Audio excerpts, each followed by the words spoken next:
teman-teman, kali ini kita akan belajar mengenai peta.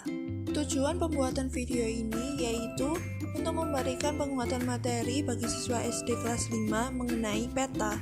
Sebelumnya, perkenalkan nama saya Maulidila Zahra dengan NIM 210151601706 dari Offering A5A, Program Studi S1 Pendidikan Guru Sekolah Dasar, Universitas Negeri Malang. Peta adalah gambaran secara umum sebagian atau seluruh permukaan bumi yang dilukiskan dengan bidang datar dengan menggunakan skala tertentu jika dilihat dari atas, disertai dengan tulisan dan simbol sebagai tanda pengenal. Di dalam peta terdapat beberapa komponen, yaitu yang pertama, judul peta.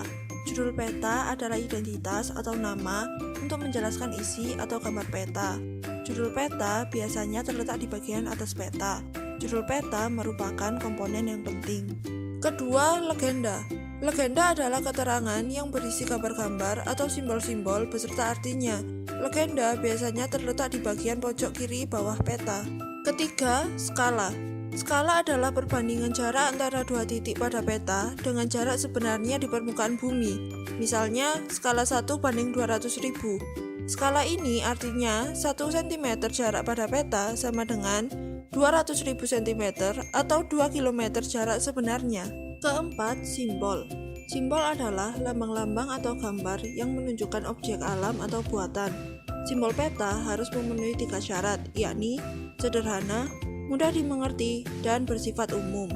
Kelima, mata angin. Mata angin adalah pedoman atau petunjuk arah mata angin. Mata angin pada peta biasanya berupa tanda panah yang menunjuk ke arah utara. Mata angin sangat penting keberadaannya supaya tidak terjadi kesalahan arah. Keenam, garis astronomis. Garis astronomis adalah garis khayal di atas permukaan bumi. Garis astronomis terdiri dari garis lintang dan garis bujur. Garis lintang merupakan garis dari timur ke barat, sedangkan garis bujur adalah garis dari utara ke selatan. Ketujuh, garis tepi.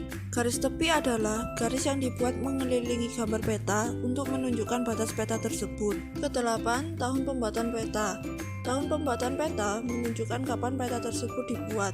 Dari tahun pembuatan, kita dapat mengetahui peta tersebut masih sesuai atau tidak untuk digunakan saat ini. Kesembilan, insert peta. Insert peta adalah gambar peta yang ingin diperjelas atau karena letaknya di luar garis batas peta. Insert peta digambar bila diperlukan. Insert peta disebut juga peta sisipan. Ke-10, tata warna.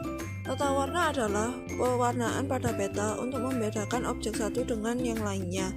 Misalnya, warna coklat menunjukkan dataran tinggi, hijau menunjukkan dataran rendah, dan biru untuk menunjukkan wilayah perairan. Selanjutnya, kita akan membahas mengenai jenis peta.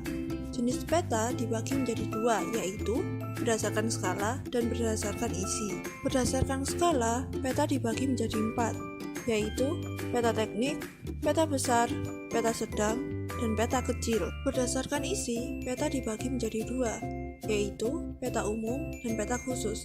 Peta umum ialah peta yang dibuat berdasarkan penampakan umum, contohnya peta dunia. Sedangkan peta khusus ialah peta yang menggambarkan penampakan tertentu di muka bumi, contohnya peta geologi, peta pariwisata, peta ekonomi, dan peta militer. Selanjutnya, kita akan membahas mengenai fungsi peta.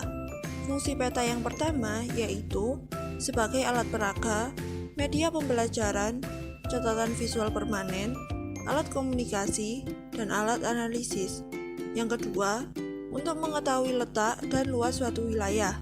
Yang ketiga, untuk memperoleh informasi geografi suatu negara atau daerah. Dan yang keempat, untuk membandingkan luas suatu negara atau daerah dengan negara atau daerah lainnya.